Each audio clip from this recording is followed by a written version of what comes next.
July 11, 2024, Detroit, Michigan, USA, Cleveland Guardians shortstop Daniel Schneemann, 10, in the field in the first inning against the Detroit Tigers at Comerica Park.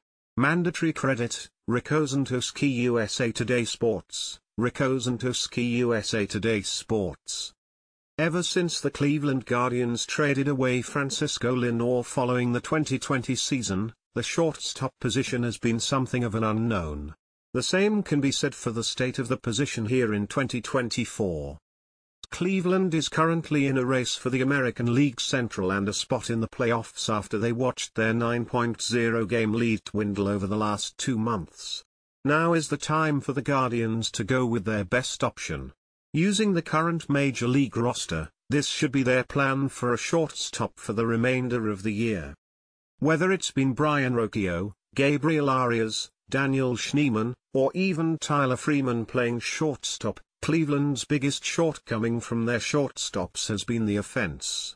Cleveland's shortstops have a collective batting average of .195 and an OPS of .560.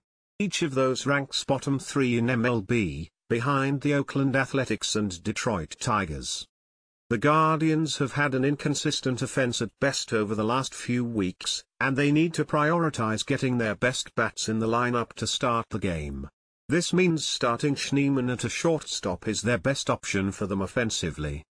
Scheemann had a hot start to his major league career but cooled off as pitchers adjusted to the contact hitter's tendencies. His current season/line is .239/.321/.405 with an OPS of .726, including 15 extra base hits. The good news is that Scheemann is starting to acclimate right back to those pitches.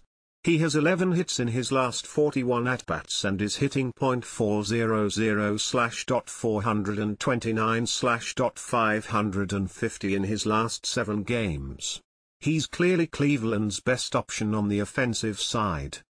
Scheemann's defense has been a little more shaky.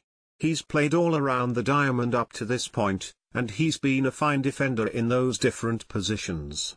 However, he has made 3 errors at shortstop. Vogt has shown on multiple occasions during his first managerial season that he isn't afraid to make in-game substitution. That's where Brayan Rocchio comes into play. Rocchio has made some costly mistakes over the last few games, but he still ranks in the 91st percentile in outs above average. He's by no means a bad defender. Vogt could use Rocchio as a defensive replacement in the closing innings of games, or when Cleveland needs someone to put down a perfect bunt. The future of the shortstop position is still up in the air. Perhaps Andres Gimenez, a natural shortstop, will slide to the left side of the infield when Travis Bazzana is ready for the big leagues. But for the rest of the season, using Scheneemann for his offense early in games and Rocchio later is the best way for the Guardians to get the most out of the position and their best chance to win.